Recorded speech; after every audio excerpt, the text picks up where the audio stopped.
Great. Well, welcome everyone. I'm Lee Nasahi with VisionServe Alliance, and it is my pleasure to introduce this session along with Neva Fairchild, and she'll speak for a few minutes just after me.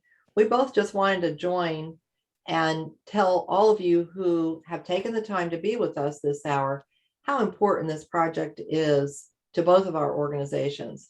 So VisionServe Alliance is the National Association of private organizations involved in the blind biz, or the field of low vision, blindness, and visual impairment, all aspects of it. We have national organizations who are members, like AER, as well as preschool for visually impaired children, private schools, lighthouses, Ability One programs, you name it. Everybody who's in this business as a private organization is eligible to be a member of VisionServe. And in fact, we have 132 organizations who are members across the country.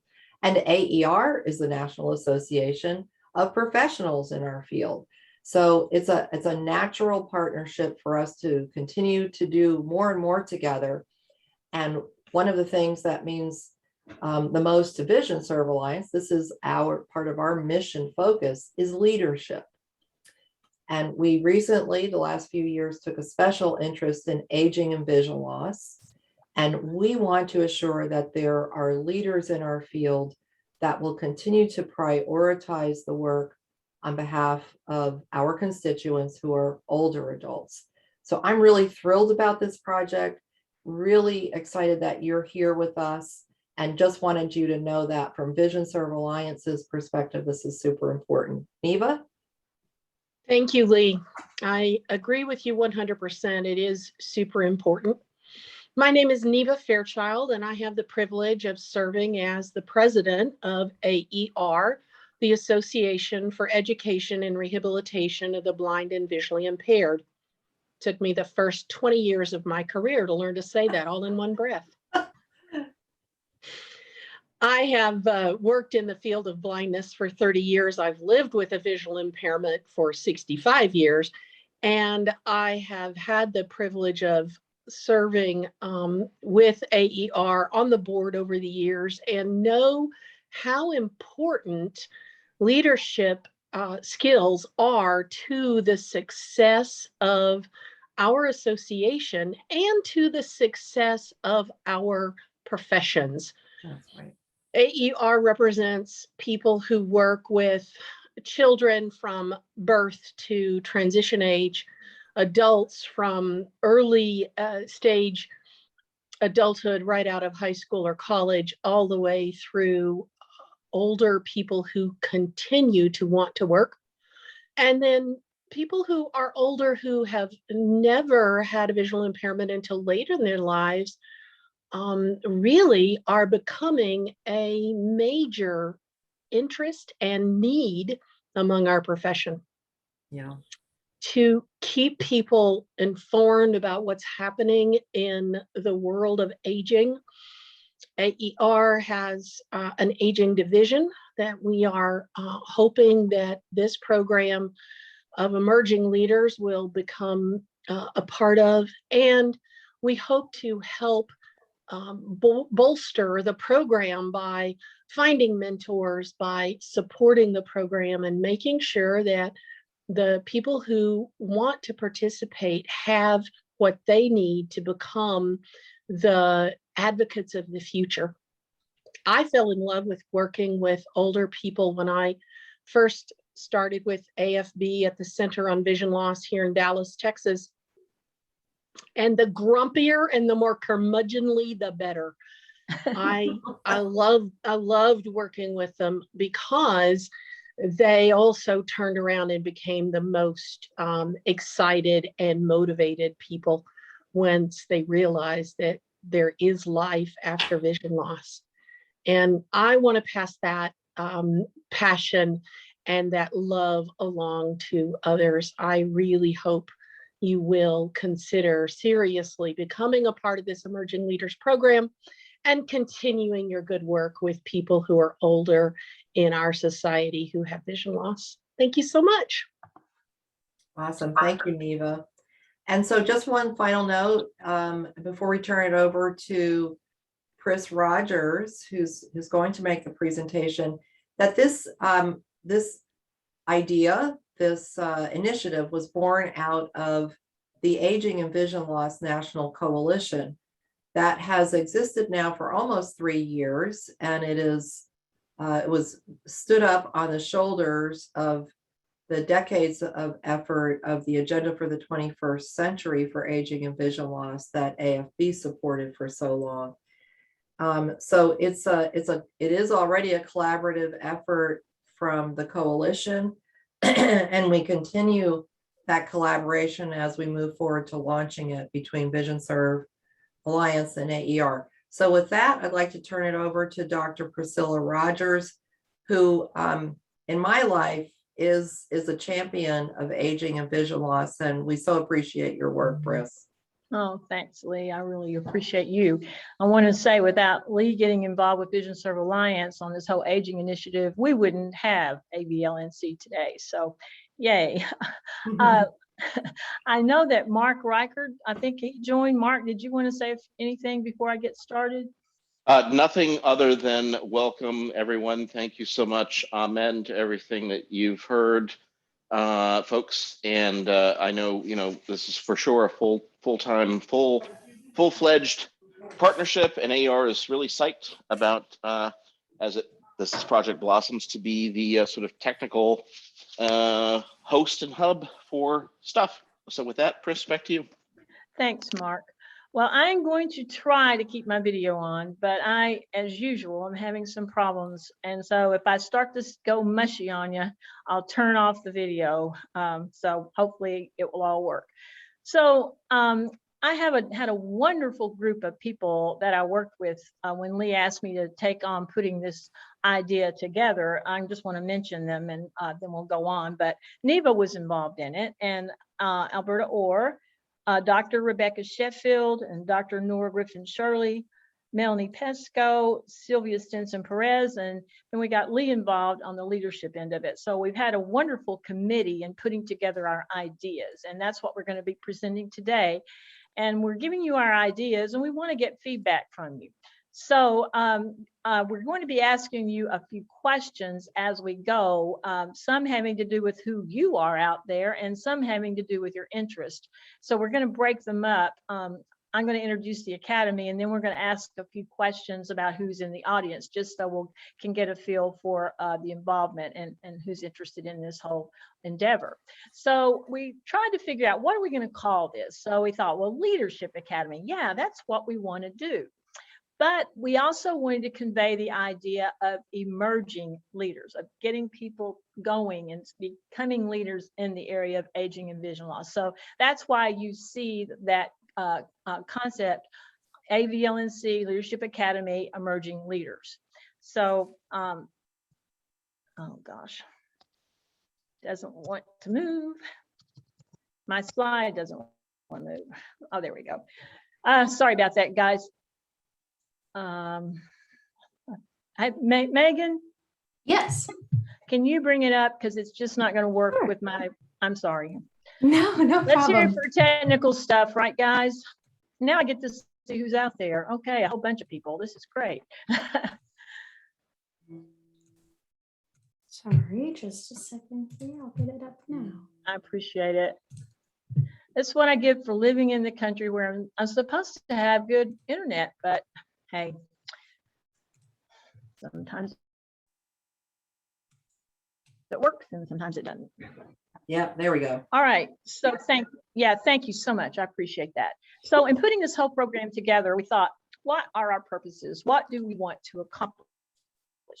So first of all, we said that we wanted to equip passionate, get that word? Passionate individuals in the field of vision with the art and science of change agency and leadership, which are needed to lead advocacy efforts and effective service delivery for older people with vision loss.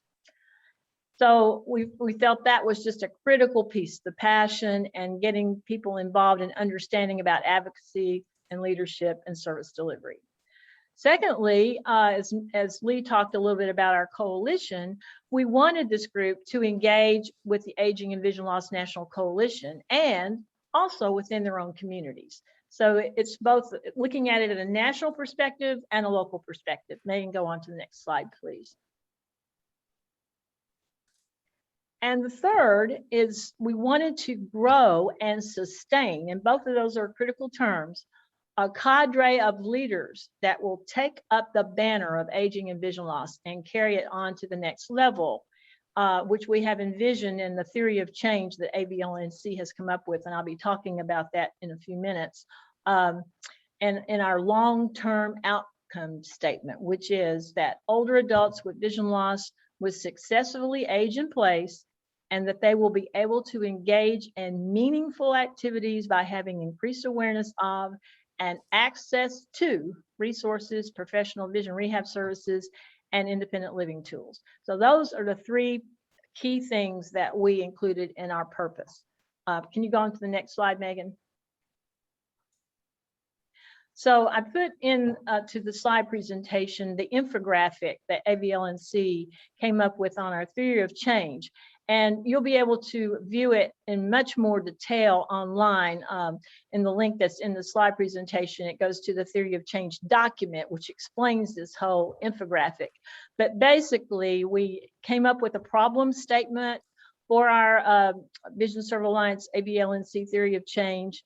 And we came up with processes and activities that would lead to outcomes and then to the final outcome that I just mentioned, just read to you a minute ago, that older adults with vision loss would be able to successfully age in place and be able to engage in meaningful activities. So it's a whole, movement from one place to another. And in order to make this kind of thing happen, this theory of change, we have to have good leaders, and we have to have leaders who really understand about aging and vision loss. So let's stop here. We wanted to find out a little bit about who's in the audience so we could see who we were talking to. So we came up with three questions for a poll that Megan's going to put out to you. And we want you to answer the poll before we go on with the rest of the presentation. And then we'll have another set at the end. Sure, thanks, Chris. So I'm going to launch the first poll question here. We're asking about if you have any of the following credentials. So the question is, do you have one or more of the following credentials: VRT, O&M, CLVT, TBI, OT, or other vision rehab professional? Our answer choices are yes or no. If the poll is giving you troubles, you can also type your answer into the chat and we can see it there. But I do see that answers are coming in. We've got about 63% of folks have already answered, so thank you. And we'll leave it up for a couple more seconds here. Man, that is a nice infographic.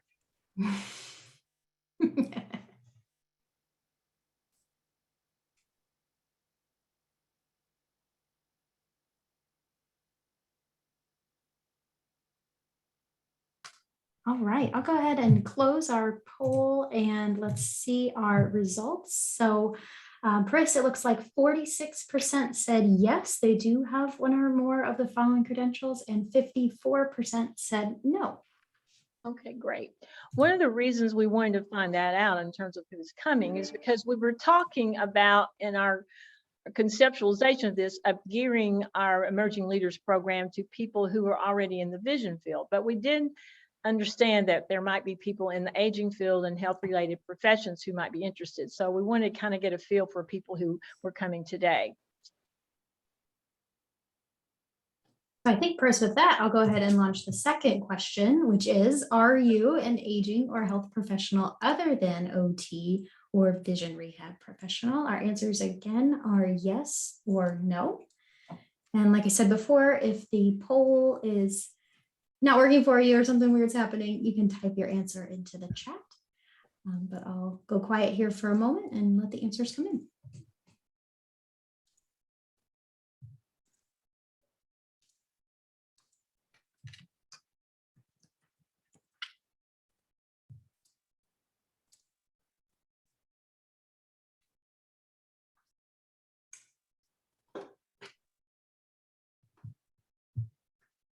Okay, well, thank you, everyone. I'll go ahead and stop the poll now and our results. We have 21% answered yes and 79% answered no. Okay, let's do the third question and then we'll move on with the presentation. Sure. Our final question, just launched, is about it says, by whom are you employed? Our answer choices are a state agency, the private nonprofit, a state school, private practice, or other. And if you'd like to type, if you do choose other, you can type into the chat by whom you are employed, or if you'd like to put more details, you can throw them in the chat. That'd be great.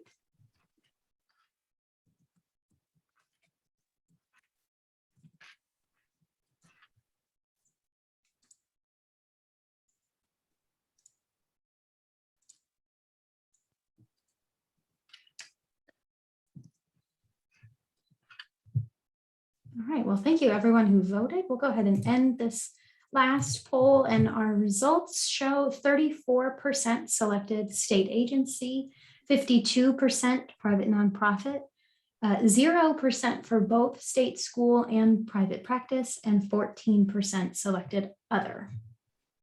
Great, thank you, Megan. Let's move on. I really appreciate that. And thanks everybody for answering. That gives us a good idea of who's here. So.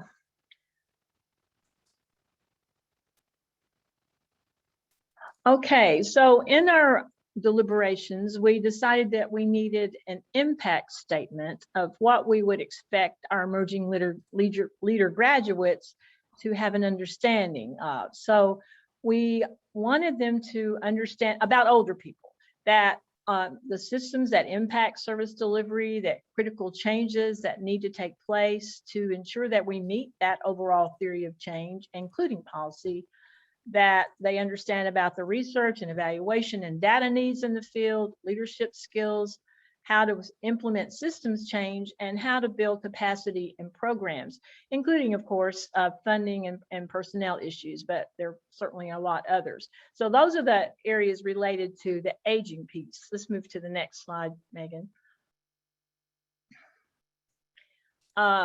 And then we had core competencies in aging and vision loss that we wanted to underwrite.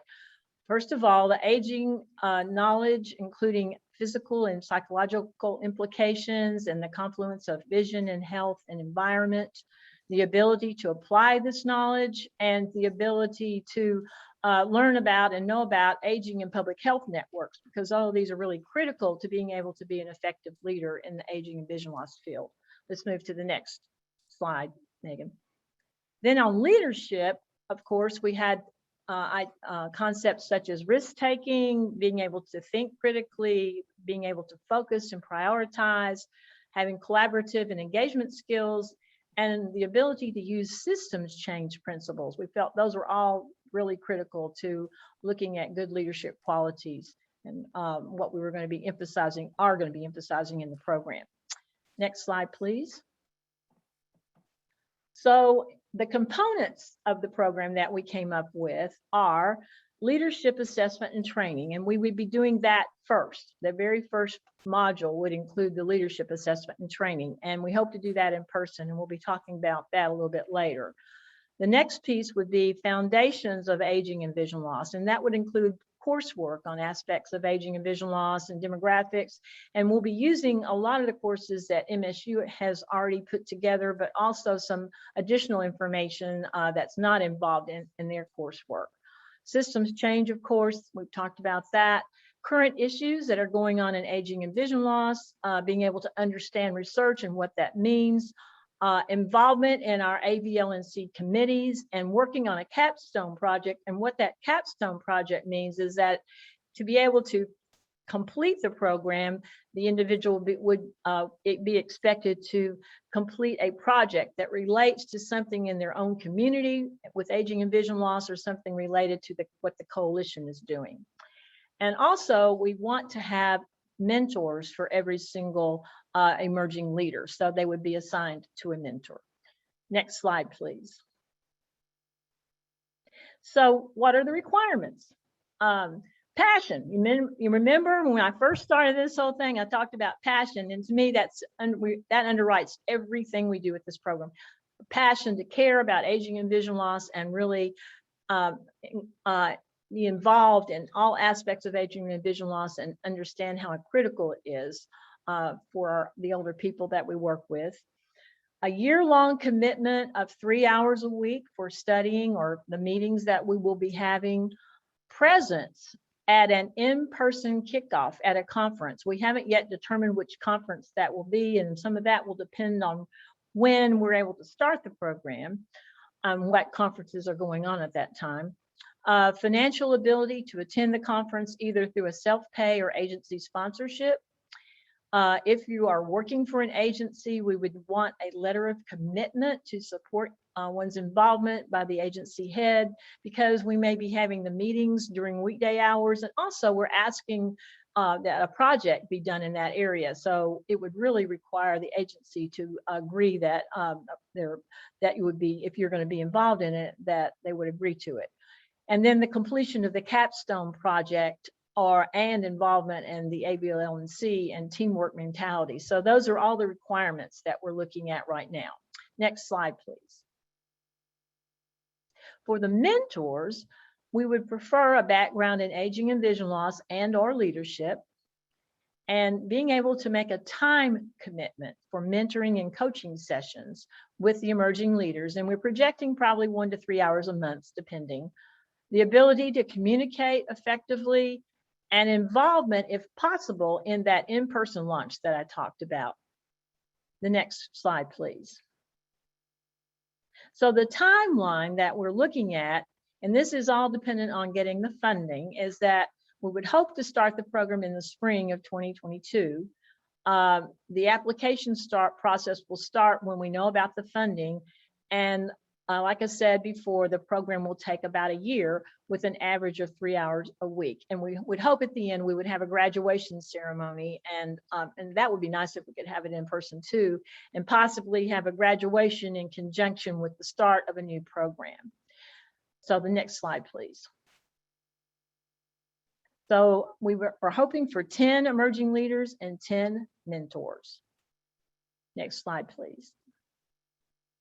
So our takeaways, the takeaways from participating in the program would be knowledge of aging and leadership, and your own leadership style, being able to network with like-minded individuals, and involvement for generations to come. And let me explain that.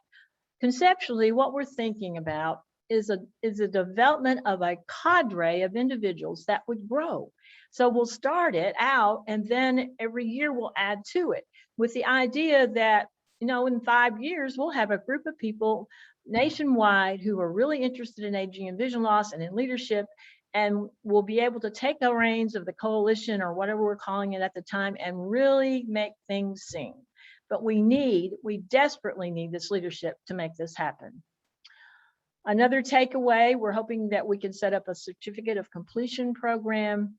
And a really wonderful takeaway, I think, is the chance to be involved in systems change and aging and vision loss at the very highest level. And that will make your heart sing, and that will feed the passion. So those, to me and to all of us who were involved in this, in building this project, are the takeaways. Next slide, please. So my contact information is here, chrisrogers@gmail.com, and my cell phone 423-923-0466. Before we open it up to questions, we wanted to do another poll to get some idea of the interest that you all may have in this program. So Megan, can you do the poll, and then we'll open up for questions. Absolutely, thank you. So I'm going to launch this poll here. Just, are you interested in participating in this program? Your choices are yes as an emerging aging and vision loss leader, yes as a mentor, or not sure. So I'll go quiet here for a moment to give you a chance to make your choice.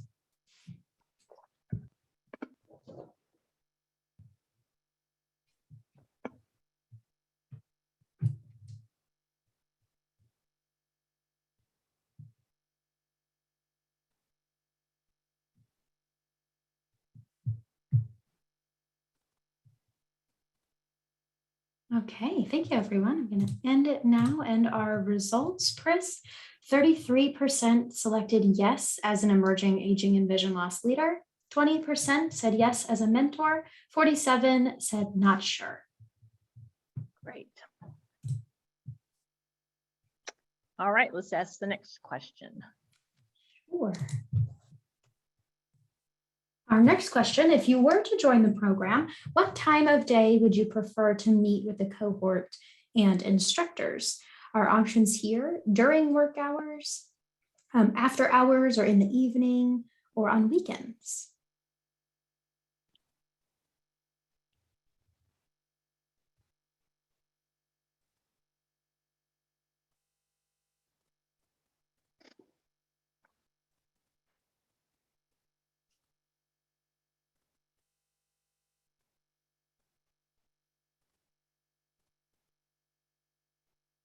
Okay, thank you, everyone. So for this question, 77% said during work hours, 19% said after hours or in the evening, and 4% said on the weekends. Okay, well, my work hours start at 5 a.m. So, hey. I'm just joking. All right, let's go on to the next. Sure. I think this is our last poll question that we have. Would you be willing to attend an in-person kickoff meeting at your own or your employer's expense, possibly in conjunction with a national conference like VSA or AER? Our options here are yes, no, or unsure.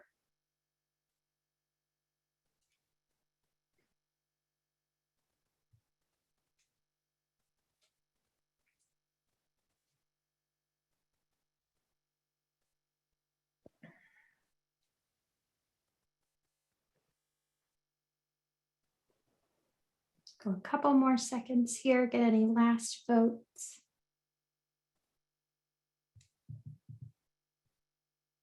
Okay, thank you. And for these answers, 58% said yes, 12% said no, and 31% said unsure. Okay, well, great. Well, thanks, Megan, for doing that for us.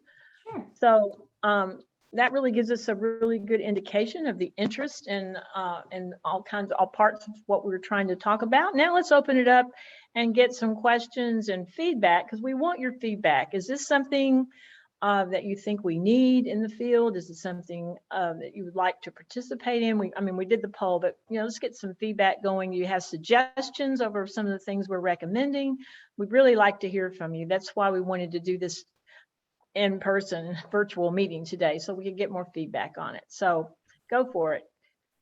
Do we can we open it up, Megan, and let people ask their question?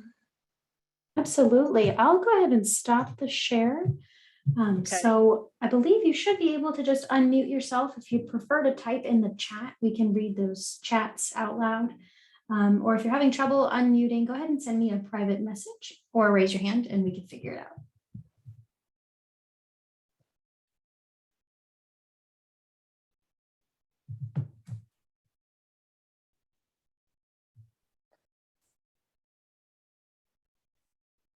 Is anybody typing? Is anybody talking? Hey, Chris, I had a question. Hey, Polly. Hi, could you tell us a little bit more about the educational component that people participating in the program would get through the program, but also from their mentors? Through the program, like I said, we're going to be using a lot of the coursework that we had already developed through the MSU OIB TAC. There's several courses there on aging and vision loss, but we will be adding to that with some lectures from individuals like Dr. John Cruz about some of the research that he's been doing, some information more on demographics. Dr. Rebecca Sheffield will be talking about how to understand research and what you're reading. It won't be coursework from the point of view that you would get a credit for it. So we haven't figured out, we want to do a certificate, and that would come from VSA and AER, but right now it won't be a credential, so to speak, that you would be getting from, like we would have a CVRT or something like that at this point, although hopefully eventually we'd like to go that route. but not in the beginning. Does that answer your question? Oh, on the mentoring part, honestly, we haven't really spelled all that out yet. And so any feedback that people want to give us on how that would work best, we would really like to get that from you. But we feel like we need to have some kind of mentoring program to help people who are struggling and who, you know, we have great leaders in our field already that can help with people who are wanting to learn more. So we thought that would really help the cadre if we had a mentoring program, but we haven't fully developed that yet, I'll be honest. Other questions? That's great. Thank you, Polly. Hey, Chris, this is Megan. There's a question in the chat from Emily who wrote, I'm not sure if I would be a better mentor or EL. Would you be able to assess and help us determine? Yes, and we're going to be coming up with some questionnaires that will help with that. And also, if you wanted to email me, and I'd be glad to talk with you about it in person, and we can get a couple more people from the committee if you with you as well, so we can make that determination. But I'm glad that you're interested in doing one or the other. That's great.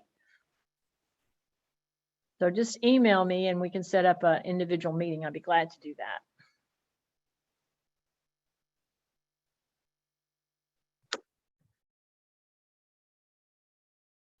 Thanks, Emily.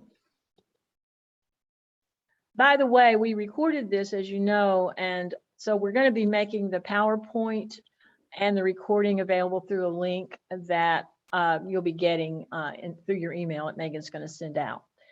So that if you want to go back and listen or share it with somebody, if you can think of somebody who was unable to come today, please share. We'd love to get as many people interested in this as possible and get their feedback. How will we know when the application is available to apply to either be an EL or a mentor? Will those of us who come to this meeting get an email or some kind of newsletter update or something? Yes, we'll send out, since we have your registration, we can send out emails to everybody who came to this meeting. Plus, we'll do the same thing we did before. We'll get it out through all the networks so people will know it's available. We tried to get it out through as many networks as we could think of where people would be interested through AER and VSA and NCSAB and OIB TAC and everybody we could think of to get it out there. And we'll do that again. Well, my program manager sent it to me is how I found out. Yes. Okay.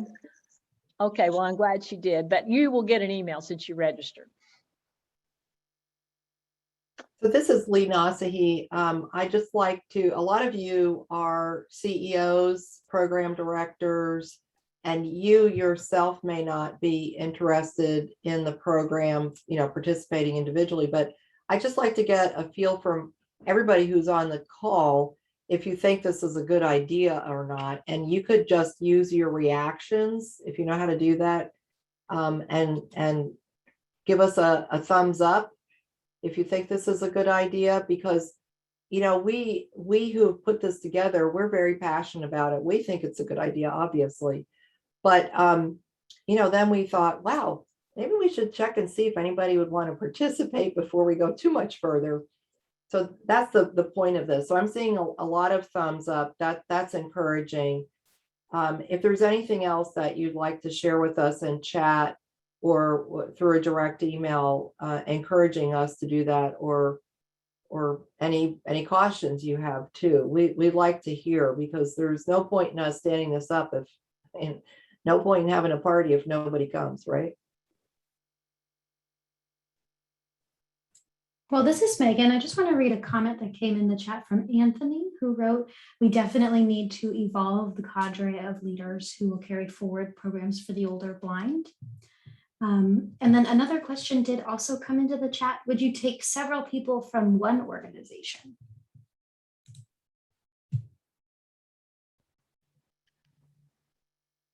Well, I think that would depend on how many other people we got. I mean, if we didn't have enough to fill the entire 10 group, possibly, but I do think it would be quite a strain on an organization if that many people from one were involved, because we're talking about quite a bit of time. But we can't say we want. It just really depends on how many people apply and whether we would have the bandwidth to do that. But remember, we're talking about if we get it going, we want to keep it going. So, and we want to build the cadre. So if you don't get selected the first time, but you're really interested, we want you to apply again. So I'm glad you have it. You have that interest, though. That's great. Yeah.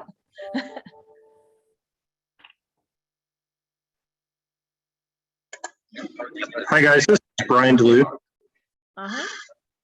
and I'm here in Arizona, and I'm administrator here. And one thing, I think a lot of the leaders that we have in the older blind programs are people that have already, been teachers. And the people that we select a lot of times to be leaders are people that that often have a lot of passion. And so as I would probably be one of the people that I'd like to be a mentor, but I'd like to get I'm thinking about the people that are going to participate in this program as emerging leaders. And I think that we have to kind of come at it from a perspective that a lot of these guys may have a lot of may have a lot of knowledge already, and may already have that passion. And so just maybe keep that into consideration. Well, that's awesome if they do already have the passion. And we want people coming into the program with a passion to begin with. And we want to meet them where they are. If we get a group of people who already have quite a bit of background, we may not have to do as much in depth, at least on the aging and vision loss part. We might need to concentrate more on leadership and systems change. I think we'll have to really evaluate who we get. But we have to have an overall concept of what we want to do with it, Brian. But thank you for those comments. And please, we'll be glad to send out what we put together with the curriculum. If you want to take a look and give us some feedback, that would be awesome. We're trying to grow the program. It's not totally put together. We put together our thoughts, but that's why we're having this meeting, to get more input. So.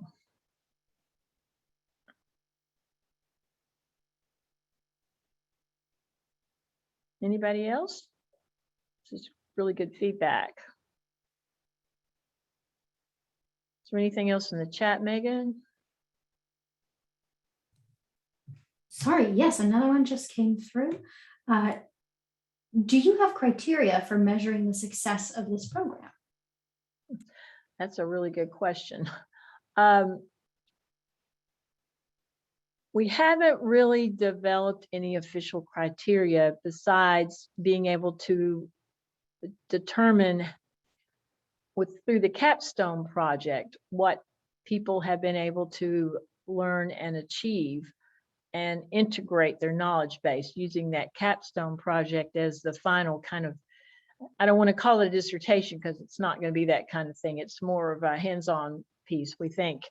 But we honestly haven't, it's not like we're going to have a test for people that they have, if they make 90%, then they pass. It's more trying to determine how they have integrated. And then at the end, Lee is going to be doing another leadership assessment to see where people are as well on that scheme of things. So we'll be looking at what they've learned from their own involvement in what they tell us they've learned, and then we'll be looking at how they've come along on the leadership skills as well. But the overall impact of the program, we haven't really come up with all the measures yet on that. So again, we could use input on what would be the best measures to look at that. Yeah, this is Lee, because the ultimate impact we want to have is that we end up with a lot more people who are knowledgeable and brave and start to become the leaders in our field. And that's a little harder to measure, but that is the ultimate goal. So we need to think through. Several people have asked that question. So it's time for us to figure out how we would measure those long-term goals. Yep. Thanks for the question. Yeah, it's a great one.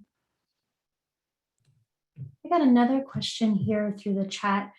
Could you clarify what is meant by awaiting funding to begin the program? Just what it says. Yeah. If you've got some, we'll take it. How about that? Yeah. Yeah. Lee's been working hard on trying to get, she's has gotten a lot of grants written, but we don't have any funding to do it yet. So Yeah, so it's our intention to get the lion's share of the costs of the program funded through grants or sponsors. That we do expect to ask the employers of the participants to foot some of the expenses, but we like to keep that at a minimum. For instance, that was one of the poll questions. We would like every member to mentor and participant to participate in an in-person kickoff meeting. And we would like the organizations of the participants to foot that bill. The rest of it, we're hoping to get covered either through our in-kind partnerships of those organizations that are involved, but we can't cover it all that way. So we are pursuing, we're talking with a number of foundations and hoping to secure that. And until we do, we actually can't launch the program, but we are hopeful that we will be able to secure that and launch it in the first quarter of 2022, if not the first quarter, the second quarter.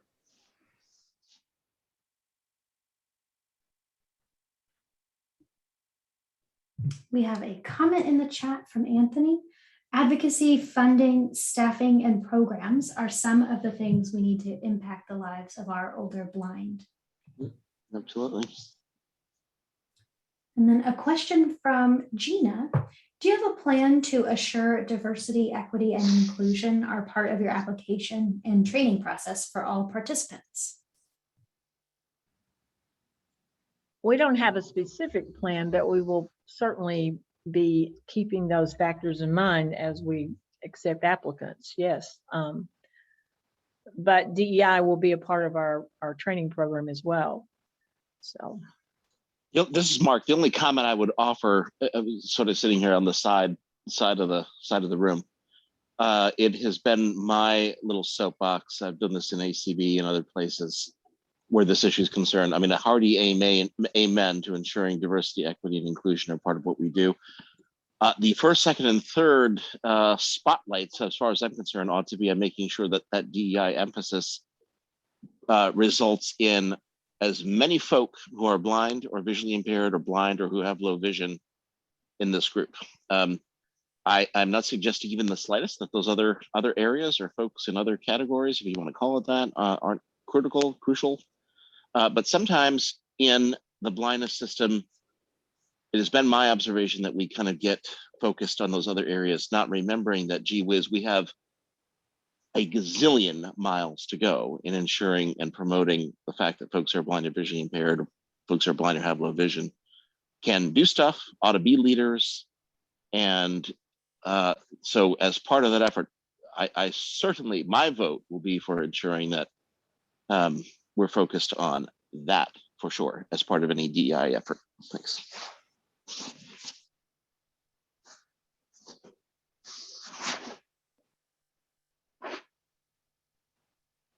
Any other questions or comments?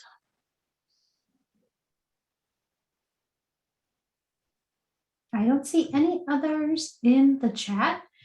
Feel free though, if you'd like to unmute yourself, you can ask your question aloud, or we do have time here, so you can keep typing them into the chat.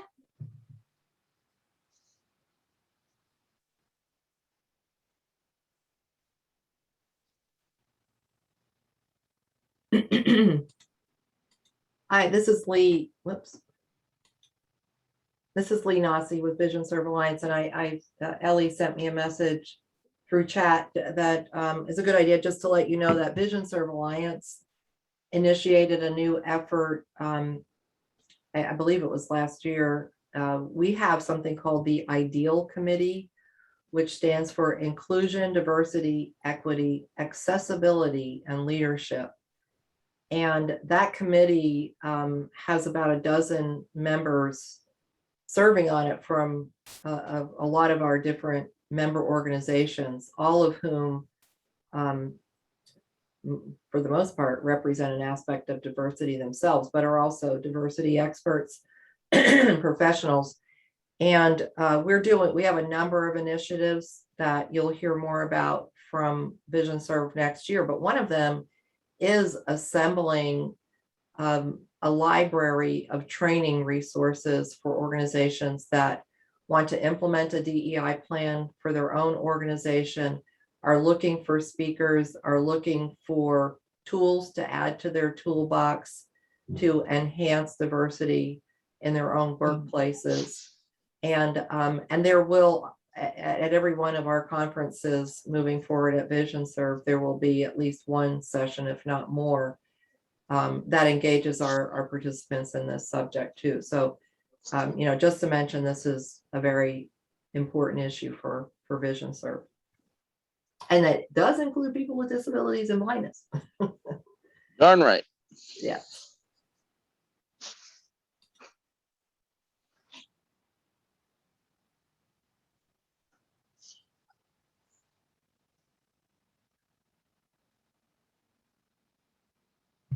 We Well, I did just get want- another, oh, sorry, Chris. No, go ahead, Megan. Go ahead. We got another comment through the chat.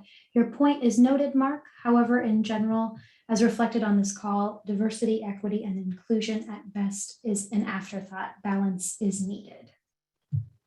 Oh yeah, no argument for me. The only thing I would say is sometimes we forget the part that Lee just mentioned, which is, it's critical that be as if inclusion needs to be truly inclusive. And sometimes I've seen all too frequently where that we just can't have competing values. Our values also need to be inclusive and demonstrated. It's only point I'm making.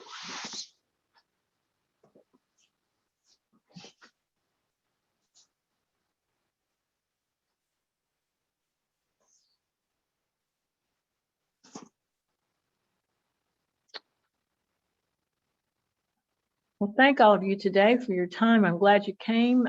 Please feel free to email me with questions. Again, it's chrisrogers@gmail.com. I'll be glad to talk with any of you. You can probably tell from my presentation that I really, really hope we can get this off the ground. I've been concerned about our leadership and what's going to be happening with aging and vision loss in the future. So a lot of us retire out, and I really have a personal commitment to wanting to see something happen.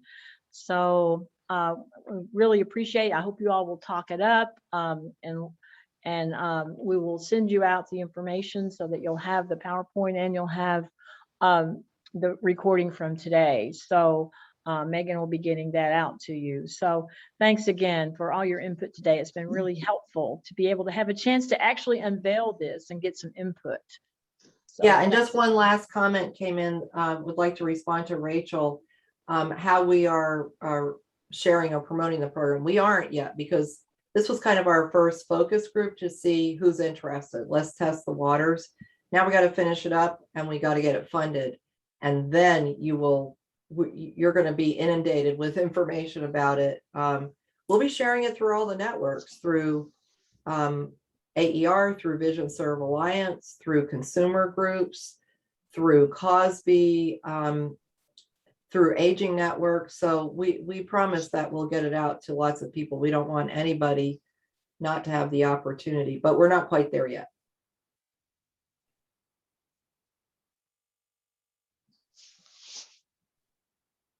Okay, well, I think we're good. yeah, well, thanks again, everybody, and have a great rest of the day. Thank you. Thank you. Bye.